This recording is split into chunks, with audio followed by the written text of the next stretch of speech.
For today's video, ito na yung ating part 5.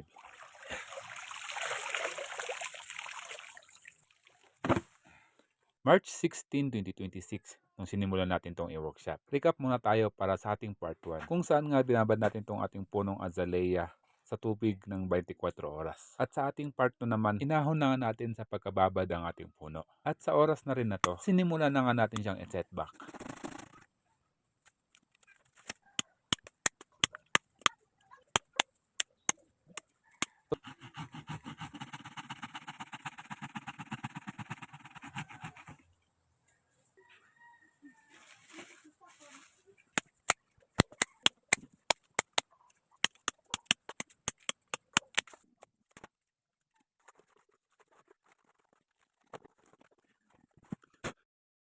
Ayan nga guys, ito na nga yung kinalabasan ng ating pagsisetback sa ating 7 years na puno. Sa part 3 naman ng ating video, dito ngayon lang natin ito papalitan ng kanyang bagong medium. At syempre ang pagbabawas din ng kanyang mga ugat.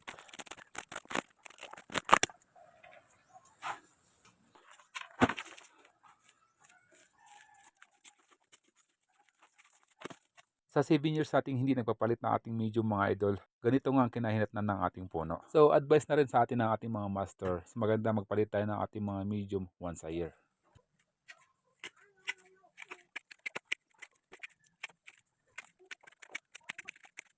Babaguhin din natin ang tayo ng ating puno.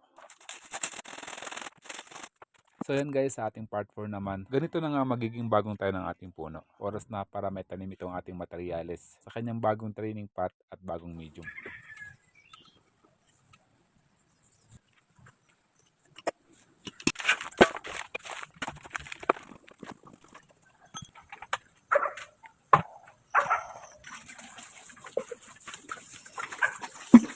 Ngayon naman guys, ang part 5 natin. Makalipas nga ang 2 buwan.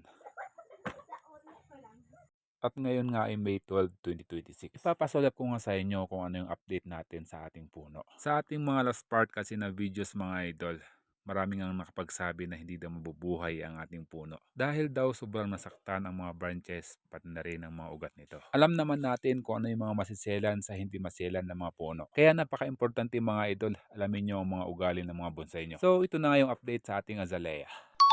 Sa 2 months mga idol, ganito na nga kalalarge at kagaganda ang mga panibagong shoots ng ating pink na azalea. So dito, good news, buhay na buhay ang ating puno at lahat nga ng mga abang ng mga branches natin, tinubuan ng mga panibagong shoots. At itong trunk na itong mga idol, kung maalala nyo, ito nga yung binago natin na dating first branch niya, ngayon magiging twin trunk niya. Ito nga ang kagandahan sa mga azalea na materyales mga idol. Hindi nga siya uri ng punong kahoy na sobrang selan. Dito nga kahit wala tayong abang ng mga nodes, no problem kasi kung saan saan nga pumuputok ang kanyang mga panibagong shoots. Hindi lang doble, triple pa ang kanyang nilalabas. At yan ang isa pang nagustuhan ko sa mga azalea. Ayan sa magiging next step naman natin dito sa punong to mga idol. Hayaan muna nating humaba ang mga panibagong shoots nito, itong mga branches natin hanggang sa magkulay brown ang mga sanga nito. Siguro mga ilang buwan ang hihintayin natin. Pagkatapos nun, magba-branch selection naman tayo. At pagkatapos, wiring naman tayo para sa ating mga secondary branches. At sa part 6 naman natin yon mga idol.